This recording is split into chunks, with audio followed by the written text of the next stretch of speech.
Hey everyone, welcome back to the video. Today I'm going to be talking about the winners and losers of Redbull Homeground. This event wrapped up a week or two ago at this point, and I think it's a good time as ever to talk about kind of what the ramifications were of the event, what we should take away, what we shouldn't take away, everything like that. So if you guys enjoy this video, make sure to leave a like and subscribe. Really helps me out. You can go check out the series that I just finished, which is my rebuild series where I go through every VCT team and make the roster changes that I think I should make to them and everything like that. I have made a ton of videos about a ton of different teams. I have 3 more coming out about teams that I didn't make full videos on and stuff like that. So if you're interested in what I think your team should do this offseason, you can go check out that video. But without further ado, let's get right into it. So our first player here that I'm going to be talking about is a winner, and that is Boaster, who I think overall we kind of expected Fnatic to do at least pretty decent at this tournament. I don't know how many people expected them to go super duper deep, considering they just signed Vaycash to replace Chronicle, who was a big piece of their 2023 or 2025 run.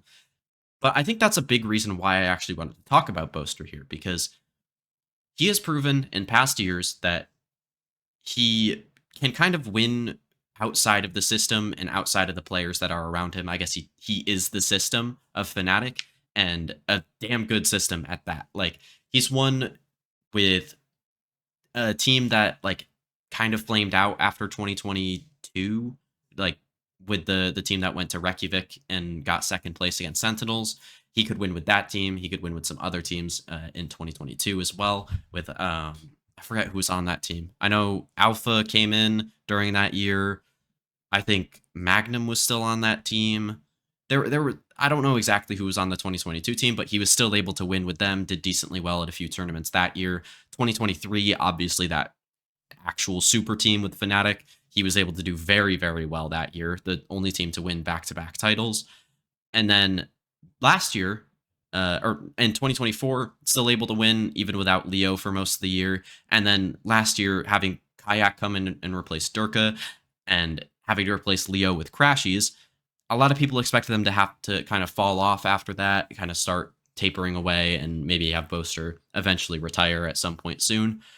Even though that's still a possibility, he managed to do extremely well with that roster last year, and then now heading into this event, getting 4th place with Vaycash, who by all means was not like a big name prospect. Like, he played for Gentlemates, did fairly well, was a guy that I was really targeting in my rebuild series that I mentioned in the intro and stuff like that.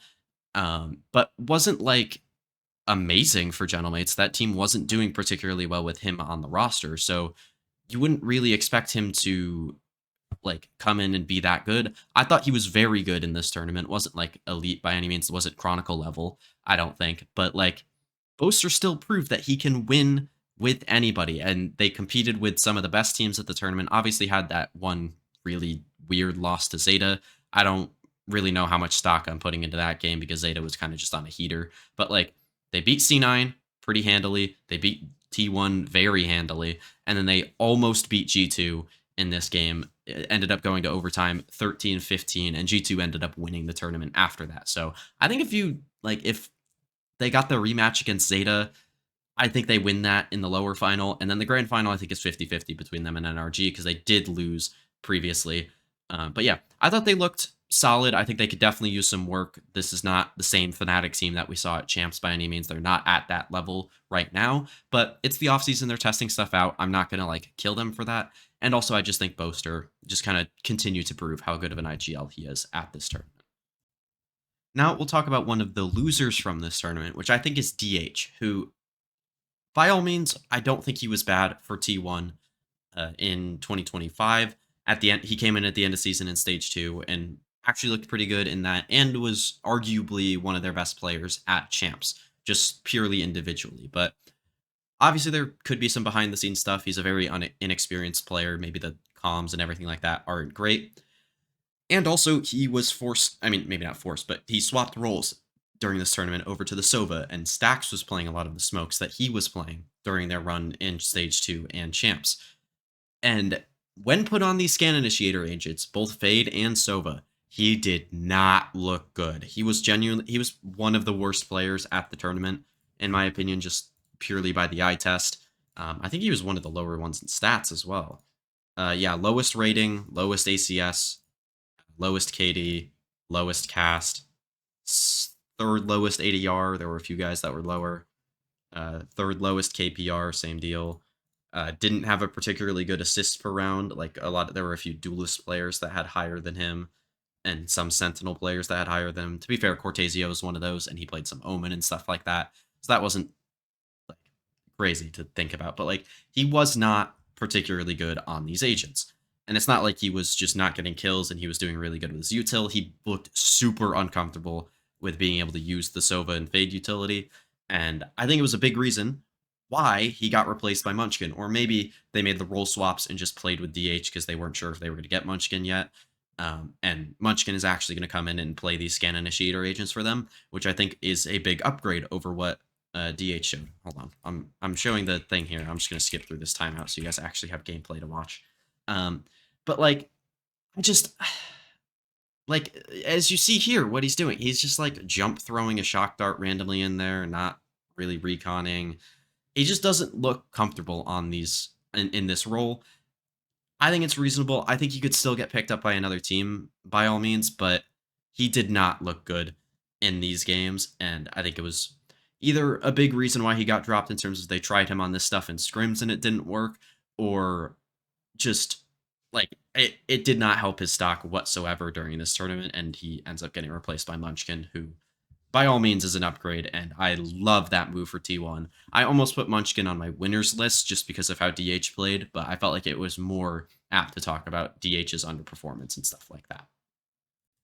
So now we'll talk about another winner of the tournament, and we're going to talk about the literal winner of the tournament, which is G2. Now, I think you can play off-season tournaments and not win and still be the team that came out like looking the most impressive and stuff like that, but G2 was the team that impressed me the most because I think a lot of their not even their stage 2, but their champs run, it felt like they were running comps that didn't really fit like what they wanted to do and stuff like that, and their style didn't feel great, and their players, they kind of looked a little uncomfortable playing the comps, and it didn't feel super cooked.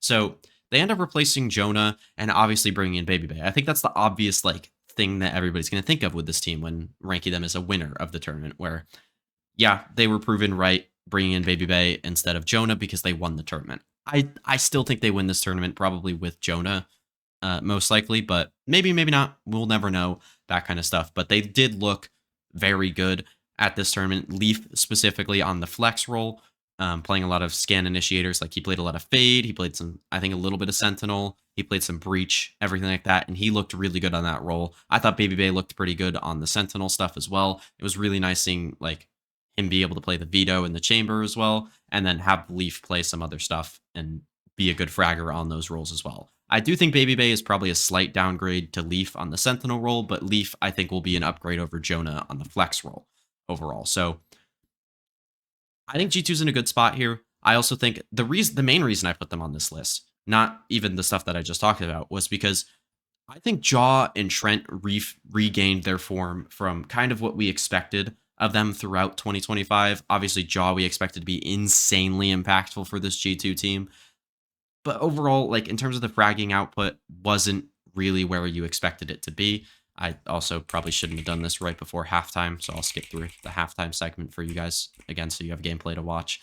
But yeah, like I think Jaw was amazing at this tournament. Like he genuinely looked like the best player in the world in this tournament, which was an insane upgrade over where he was, where he didn't really have as much of a output in the fragging department.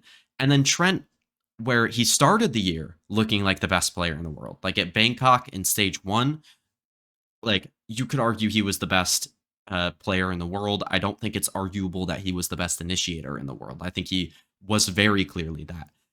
But towards the end of the year, when you got into stage 2, Toronto and champs, like all of those, I feel like Trent really underperformed his expectations. Maybe it was because he was playing with more pressure of like being expected to be the best player in the world by the community and stuff like that. But like he just wasn't as good. Like he was genuinely bad when playing Teo for this team. And I think that was a big reason why they weren't able to make it as far at champs. But in this tournament, it looked like he was looking a lot better. Probably had less expectations on him. It's an off-season tournament, so I don't really know if how much I'm taking away from Trent's performance specifically, but man, Jaw was really good in this tournament, getting to play some other stuff as well, other than just the Yoru, which was very good. And yeah, he was very impressive at this tournament. And that's why I think G2 was a big winner because they get to have all these guys on their team. Also, Valen was still good at this tournament as he usually is. He's always very consistent. So yeah, you get a lot of good stuff out of G2 from this tournament. It's just whether they can keep it up during the actual season. So now we'll get into our last loser, which is Zeta Division. Now, I think a lot of people are going to be surprised by this because it's like, oh, well, they didn't have very much expectations heading into the event, and they did very well. They got third, but obviously they got wins over G2 and Fnatic, which are two very good teams. But their roster performed so well with 3 subs that like if they go with any other roster next year, which I honestly don't expect them to head into next year with the same roster that they played in or played with in Red Bull Homeground. If they go with any other roster, they're going to get murdered by the community because oh, they should have stuck with the same roster, even though I personally don't even think this roster really works that well together. Absol and Echo are both very good duelist players, but they don't really play too much else. I think Echo used to play smokes quite a bit. I can double check that while I'm talking, but like they're both very good players in their own right, but neither of them neither of them can play too much else right now. And Echo did not really play too much smokes. Like he's played a bit of Omen, a bit of Scan Initiator in the past, but that's about it. So unless you would move Echo over to a different role that you didn't pick him up to play, because Echo was signed before this tournament to play with Zeta Division next year, so that they actually only had 2 subs with Honey Bunny and with Absol, who both boost their stock very well. I thought Honey Bunny was very good as well, but Absol, when put on anything that wasn't a duelist, was just bad at this tournament. And Honey Bunny, I think, towards the end of the tournament, kind of tapered off a little bit in terms of his individual form. But like, if they go with anything else next year, they're going to get killed by the community. Obviously, it's not the worst problem to have with a bunch of different options in terms of who you can pick up. But I also don't think like XDLL played particularly well, who I think they're planning to keep heading into next year. So maybe since Echo's played a ton of Scan in the past, you move him over to that role, pick up Absol, and drop XDLL. Maybe that's an option here. But overall, like, I don't know. I get why some people would probably disagree with putting Zeta in the losers section because they did so well at the tournament. But I think all this did was muddy up what they're going to actually want to do with their roster. It's going to give them like a bunch of different options that might not even be that good, in my opinion, because I don't think a roster with Echo and Absol, where Echo is playing the main duelist and Absol is kind of flexing a little bit, I don't think that's going to work next year. I think teams are going to kind of lean a little bit more away from the double duelist as the year goes on. I think we'll probably start the year with a ton of double duelists, but as the year goes on, I think teams are going to realize that maybe that's not the best thing that you could possibly do. And maybe you'll want another player that's a little bit more flexible. So overall, Absol, Honey Bunny were big winners on Zeta, and I think Echo was also a winner on Zeta. But I think overall, the organization Zeta and the team were losers because no matter what they do, they're probably going to get killed. So now onto our last winner, and another one that I think is probably going to be a surprise to some people, which is Jonah P. Obviously, G2 performed very well at this event without Jonah P, and you could argue, well, that probably lowers his stock because G2 was able to perform well without him. I think that was more just because Leaf is like a role-proof player and can play pretty much anything and was able to fill in that flex slot pretty well, as well as Baby Bay being able to play the Sentinel to a decent level. The reason I think Jonah P is actually a winner of this tournament is because I think there's still some slots that could be filled and improved with him in that slot in NA. I think Zeppa not having great offseason tournaments so far, I think is a big reason why he's on here, where I think he could very easily go and replace Zeppa's role on C9 and play it very well, be able to play like the Sentinel when they need it when Penny goes over to Chamber. I honestly almost put Penny as a winner of this tournament as well. He played very well. I did just want to get that in there because I love Penny.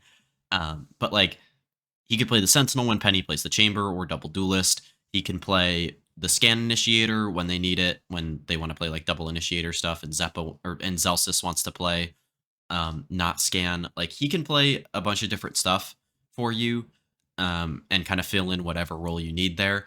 I also think there's teams like Sentinels where John Cutie didn't have the best tournament while not calling either, which is not a great sign for him. He was playing flex as well, stuff that I think Jonah P could fill in on pretty well. Like when John was playing a lot of smokes at this tournament, but I think if they needed him to, they could probably swap Cortesia over to the smokes role and then put Jonah P on Sentinel a lot instead and have him mainly play like a flex Sentinel with some flash initiators in there and other stuff like that.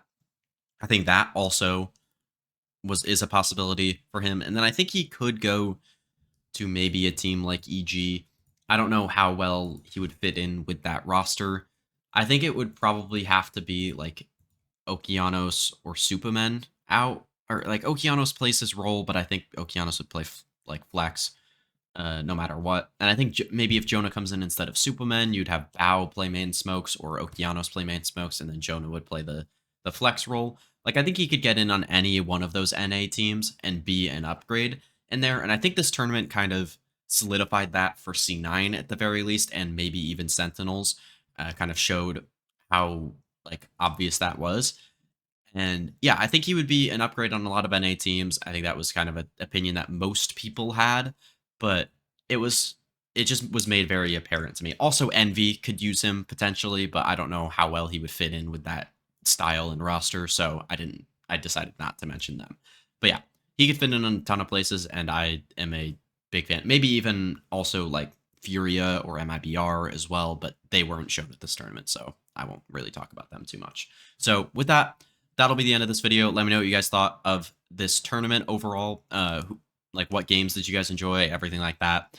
I thought this was a very good offseason tournament, one of the better ones that was put on. It was probably my favorite Red Bull Homeground personally, since they've been doing this. Like I think in 2023 with when 100 Thieves won, then 2024 I think it was Fnatic that won, and then this one now this year where I thought I was very pleased with what I was watching. I thought the quality of gameplay at the beginning of the tournament wasn't very good, but as the teams got used to the state or like the event and like playing and got like a little bit more reps together, I thought the quality of play was actually a lot better, and I very much enjoyed like watching a lot of these new rosters play together and stuff like that. So let me know what you guys thought of the tournament overall, the picks that I had for winners and losers, and everything like that. And I'll see you guys in the next video. Peace.